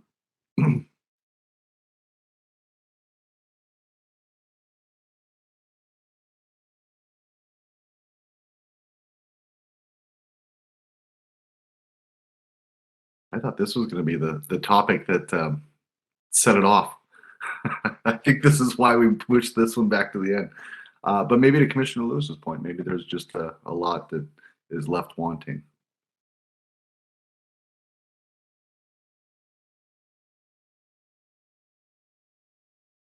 All right, going once, going twice. Staff, Minnie, do you have what you need from the planning policy? Yes, so I think thank you all for all your work going through all of these topics. Thank you to the community members who spent a significant amount of time, brought in all the comments to us in writing, and there's all included in your packet. We really want to listen to all of you and you know it's and make it a better product. So I think we're going to take all this information that we've received so far, present it to City Council on May 3rd with your formal recommendation and direction on some of these things that has come forth. And since they're going to a council committee format now, so it'll go to their committee on May 3rd. And then on April 28th, we're going to continue the conversation with you all on the first bucket, which is the natural environment. So we ran out of time with the outdoor lighting and on all those conversations. So we've made adjustments to the schedule to include, you know, push everything further down and have this April 28th dedicated to get the conversation on the first topic area, the natural environment, critical areas, S&P, outdoor lighting, all of that wrapped up with you all so we can start working on the second draft for that. Okay, well, thank you. So I'm going to throw this out there one more time. Is there any consensus we can give as far as landscape? It's a big, important topic for our community. It affects every single one of us. So now is a good time to mention it. I think Joy had some wonderful comments that I would not only echo, but double down on. A couple of things. I think the browning of the lawn, I think, like I said, from aesthetic point of view, bothers me to no end. I grew up with my dad who, you know, greenest house, greenest lawn in the neighborhood. So for me to let that go is pretty tough, but I do think people make a good point. I think as far as being in an urban area, and again, this part of the goals is to get better at conserving water and using climate. Some habits are hard to break. I still go around neighborhoods and judge who has the greenest lawn. So that's a tough one for me. The gray water thing also, like I said, I don't want to slam or you know, speak poorly of other towns, but you think of tragedies that happened in Flint, Michigan. I think our aquifers are incredibly important. So we definitely need a better definition of what's going on and what gray water is defined as. Those are a couple things. Like I said, I personally, just me putting this out there, I like a light touch when it comes to people's personal landscaping. I think some of the old code that could be carried in as far as the city or commercial could be more stringent.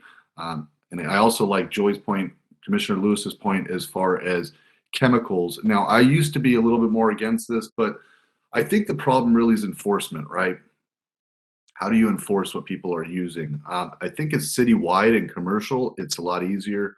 Obviously in residential, not as easy, but I think we can still have the language to at least push people and encourage people in the right direction. So a couple of my thoughts, and again, I thought Commissioner Lewis had some great points on it. So hopefully you do have enough to move forward with landscaping. And again, I'm just going to throw this out there because we're actually running on time. You know, that's crazy. So one more time, guys, does anybody have anything to add for landscape? Commissioner Milligan.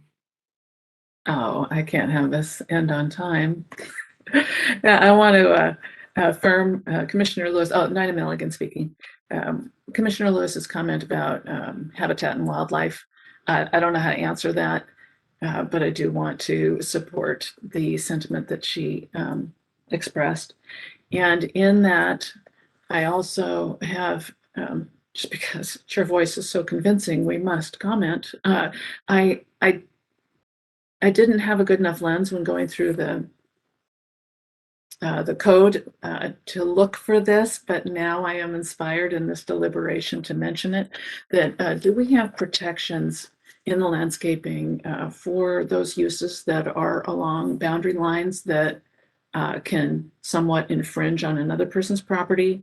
You know, the height of fences, the height of even plantings, even a big old gnarly laurel 10-foot high fence could be oppressive to a neighboring property. We have building heights, and we move buildings off from the boundary line to protect the impacts on a neighbor.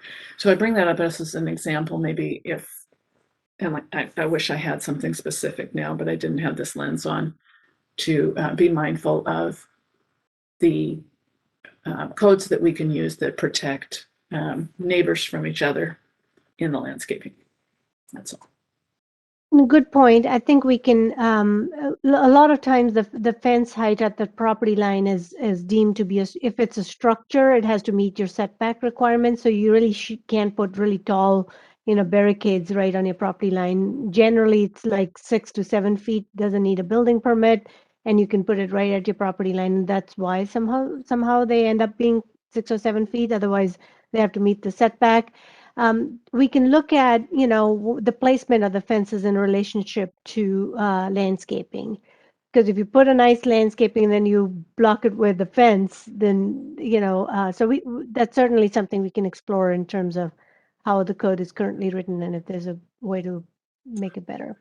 Yeah, and just to clarify that the focus is to protect neighbors from what the other neighbor does, things that have real impacts on one another. I like having some private property rights as long as they don't impact the neighbor. Thank you.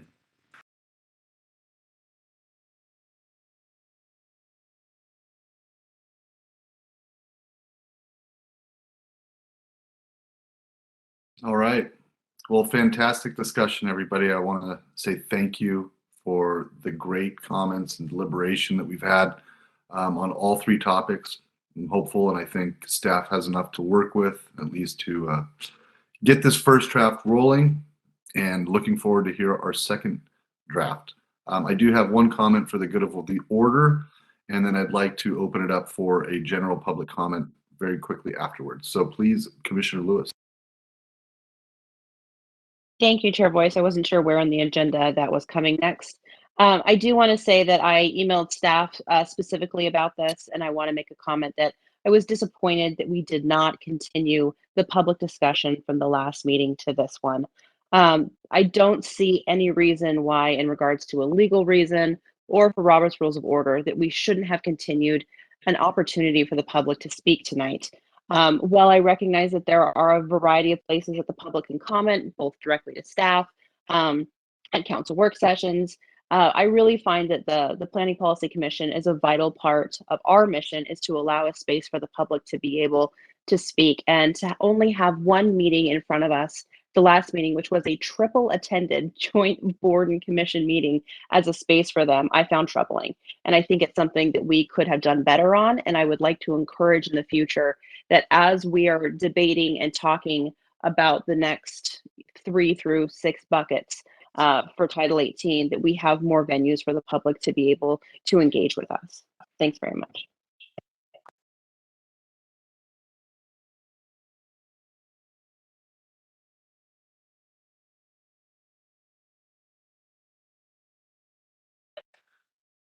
Thank you, Commissioner Lewis, and thank you for the segue. I was wondering, I've done that before. Okay, took a second. So now we're going to open it up for general public comment. Kristen, do we have anyone who'd like to speak? If their hands are still up, so I'm assuming that they would still like to speak. And the first one who raised her hand tonight was Susan Neville. So I'm going to see if she would like to speak and make her a panelist. Susan, you are a panelist. If you want to turn on your camera, you mastered it No. last time. I don't look as good as I did. But thank you so much, everyone. I was really impressed by the meeting and the questions and the dialogue. And I appreciate the interest you're taking in allowing us to speak. Thank you.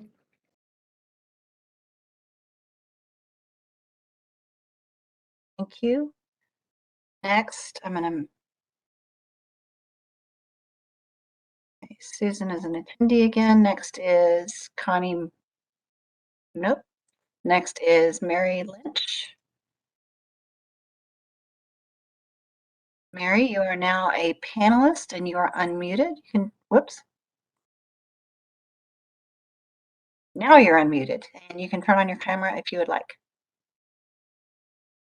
Okay, thank you. This is Mary Lynch, and thank you, Commissioner Lewis, for also speaking up. Because I want to go back to the tree code and our comments in general is I really feel that a lot of our public comments are not being addressed.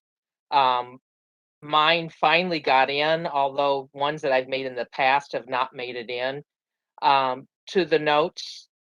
And I really think there needs to be a little bit better job of doing that. I do appreciate all the commissioners speaking up and the comments were made tonight. One of my concerns in my public comments gets back again to the tree code and public right-of-way. And that what I heard tonight and the way it was said is along Newport Way, there will not be new development with a lot of the widening of Newport Way, but there will be obtaining of land, from existing developments that have had their trees up for 30 and 40 years, and some other ones that are significant trees. That what I heard said, the policy would be that since they're in the right of way and it's not a new development, that those trees can be removed without any mitigation. And I don't agree with that because a lot of these developments have put those trees in for shade and also noise abatement and viewing.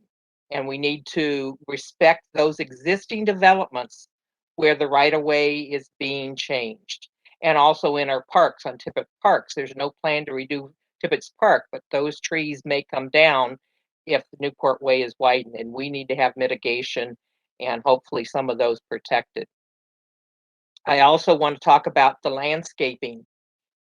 Getting back to the trees.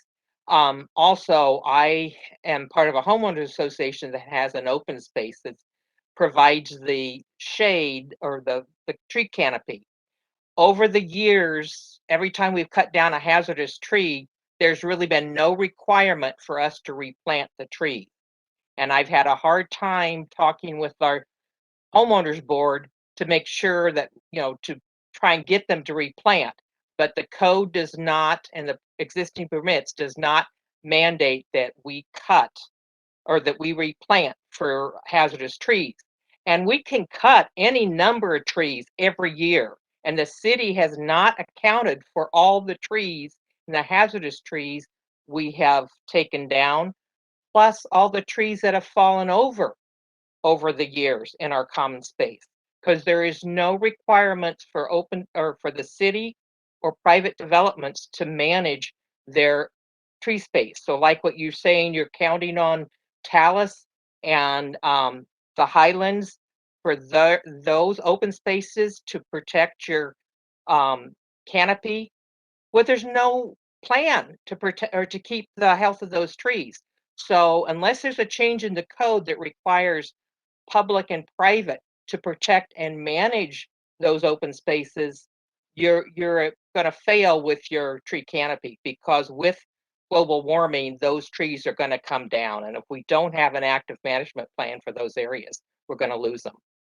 Also want to go then with the landscape and give you an example. In Arizona, Tucson does not allow for green yards because they realize the space that they're in, the amount of water it takes, is they want natural yards with cactuses and all.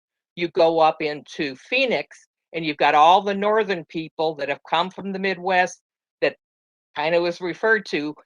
You've made it if you have a green yard. And the amount of water that's wasted in Phoenix to keep those green yards. They also have one of the highest pollen contents due to that grass. And if you talk to bee owners, May, you shouldn't even be, if you have green yards, you shouldn't be mowing yards in May because that's when the bees come out and regenerate. So I don't think we should be having codes that mandate or even encourage green yards, but we should be going with natural habitat for our yards because most of this land we're dealing with is glacial till that is not conducive to green grass. Most peoples don't know how to put in a yard appropriately, so it's going to be green or maintained. Most of the yards are on sloped areas, so you're going to have, if you water, you're going to have water runoff, and if you use any chemicals, those are going into the stormwater. So I think we need to seriously, as some of the commissioners said, look at our landscaping codes for private and public and commercial areas and make sure it fits our area, not somebody else's area, but our area, and also for climate change. Thank you.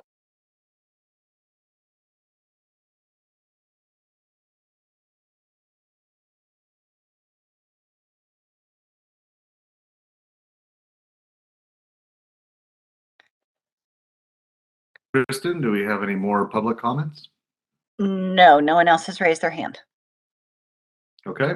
Well, I want to thank the public for sticking around and making some valid, some great comments. I know we all take them to heart. And now we come to reports. So city council updates. If staff, Kristen or Minnie, if you have any updates for us. This is Minnie. No, we don't have any specific updates. We will update you on the natural environment when we brief them at your next meeting on the 28th. If I could, I would like to take a couple minutes just to kind of address some of the comments about the process.